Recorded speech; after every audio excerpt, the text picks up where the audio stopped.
mé si go ag an lá dearg mar bhfuil an carta carthamas agus cuair Aibreán Gaeilge an méid tú an. Cearta, carthamas, cuair. Bhí mé sé an lá dearg le chuir néal na ionsaí ar an Gaeilge an mé thosáin. Cearta, carthamas agus cuair.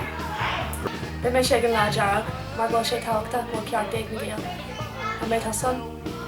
Cearta, carthamas, agus cuair. Bhí mé sé an lá dearg le bualadh le mo chuid cairde agus le mo phobal teanga chur cin an méid thosáin.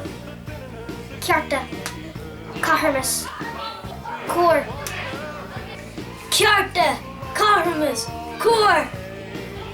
Bé an lá dearg mbeidh Feirste ar an An Lá Dearg de mBéal. Bé mé sé an lá dearg bhs táteach na Gaeilge agus ceartaí Gaeilge an mé thosáin.